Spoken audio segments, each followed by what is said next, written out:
Hi, this is Cain, and you're watching Cain Course World History. Today we are gonna... Wait a second, are you texting right now?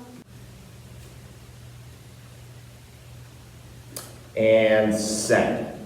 Check your phone.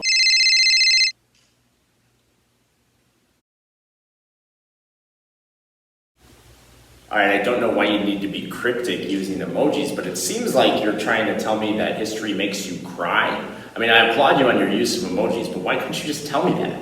I didn't want to be rude and interrupt your teaching. Really? That's what you're going with? Well, lucky for you, I think I can use what just happened as part of an explanation for one of the concepts we're going to look at today as we talk about ancient Egypt. Alright, so now you're probably wondering how texting and emojis has anything to do with ancient Egypt, and I'll get to it in a second. But first we have to understand some basics about Egypt. Egypt is yet another example of one of these ancient river valley civilizations. As we've been talking all units, civilizations are groups of people that come together to survive, specifically to produce food. In order to do that, typically you need a river. Well, generally when we think of Egypt, we think of sand and desert.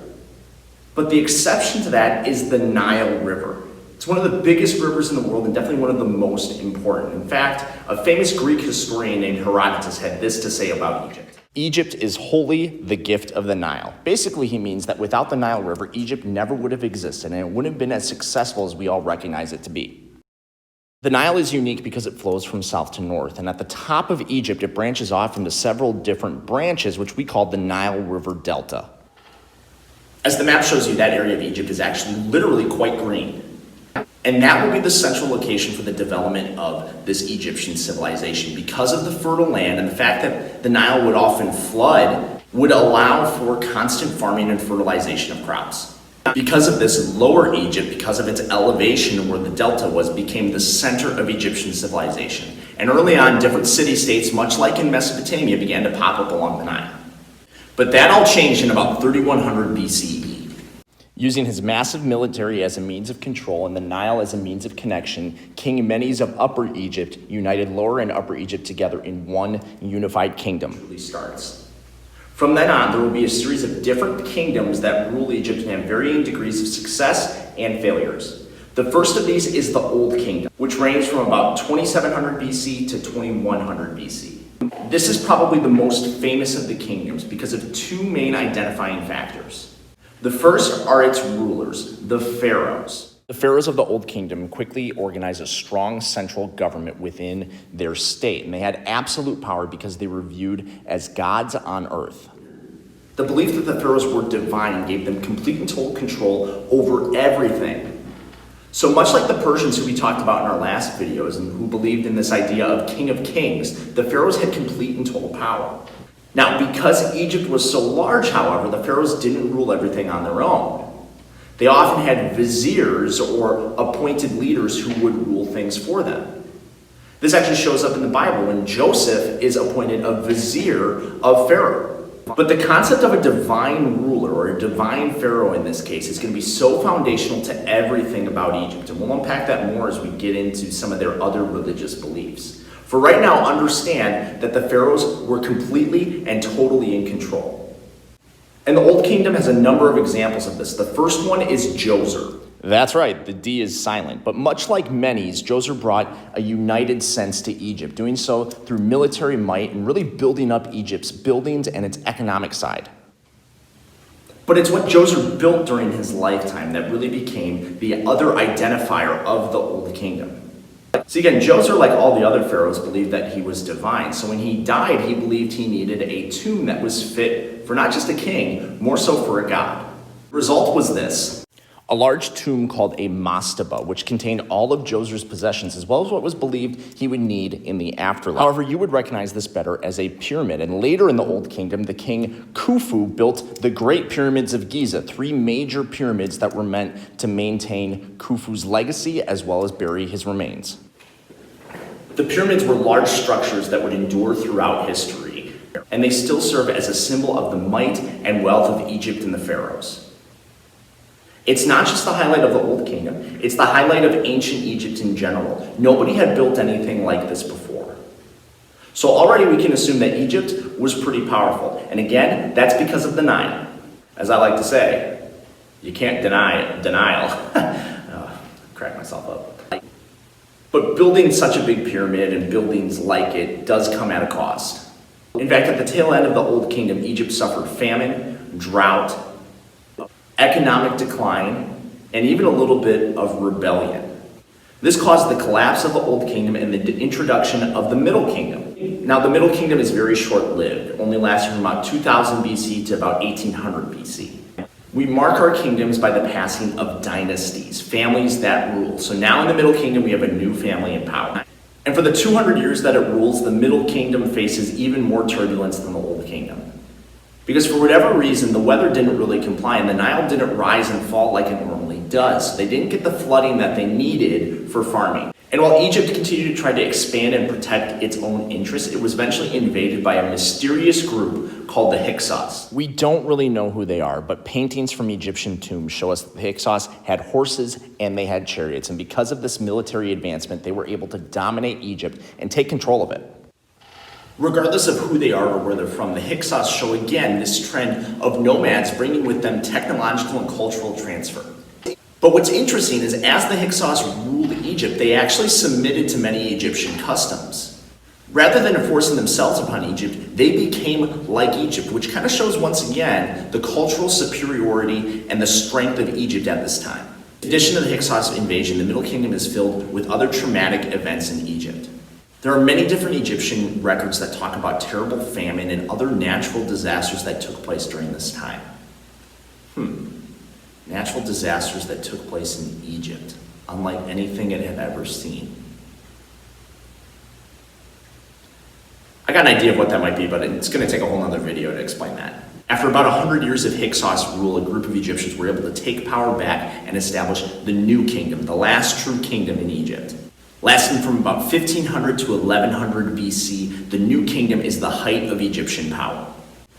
During this time, embracing new technologies like the chariot and really perfecting their military, Egypt began to expand beyond its borders. Most famous pharaoh of the New Kingdom was Ramses II, who dramatically expanded Egypt into the Middle East and even signed a major peace treaty with the Hittites, preserving Egypt for an extended period of time.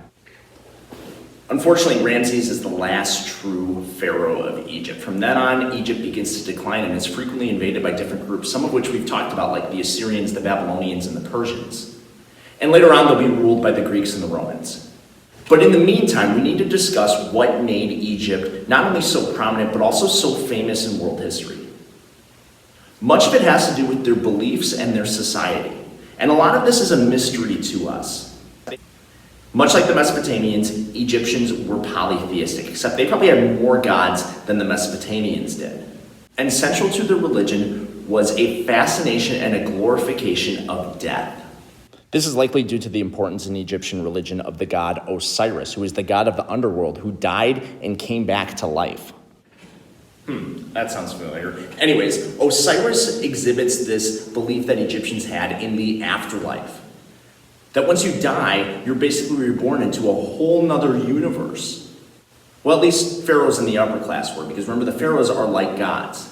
The most famous aspect of Egyptian society comes in: mummies. Hey, leave my mother out of this.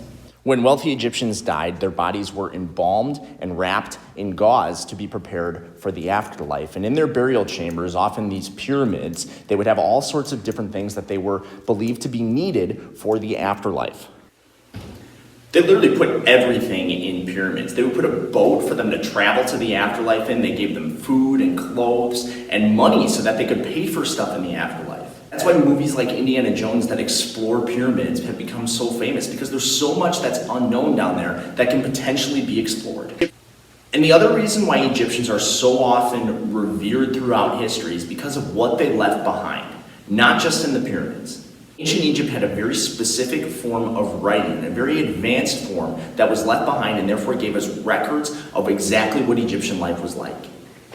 Much like Mesopotamian cuneiform, hieroglyphics were a form of picture writing in which pictures and images represented words.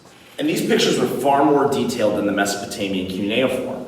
It's a beautiful way to preserve language and history. But the problem is that these images just represent words. There's no way of knowing exactly what is meant.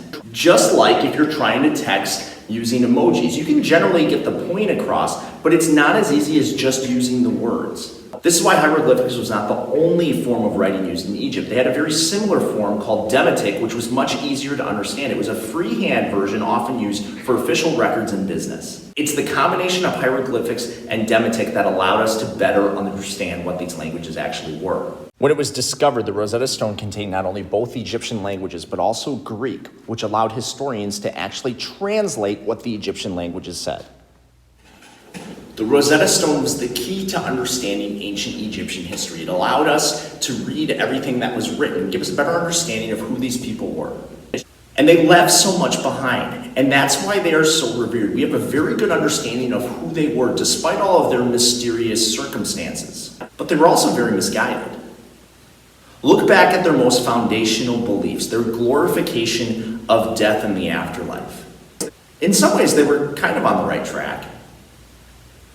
But their idea of the afterlife glorified personal possessions and wealth. And it put so much glory into the purpose of actually dying that bodies would be engraved and embalmed in a way that no other society has really done. For the Egyptians, there was truly glory in death. Death is a part of life. But we, from a Christian worldview, have a much different understanding of death because through death, we have new life in Christ. It's a completely different understanding. It's less about the world and more about what's beyond. And so while the Egyptians lived to die, we live to glorify our God, with an understanding that when our time on earth is done, we will get to join him in heaven and further glorify him. You see, for the Egyptians, death was all about them. For us, death is about life, and more importantly, about the one who gave it to us. And what's so interesting about the Egyptians is through all of their stories about death and resurrection and everything that they have in their culture, throughout their history, they have a very close relationship with the Israelites, the foundation of our faith. And as these two continue to coincide and we see this clash of worldviews, the results, well, they'll change the world. But that is a story for another day. Thanks for watching. We'll see you next time.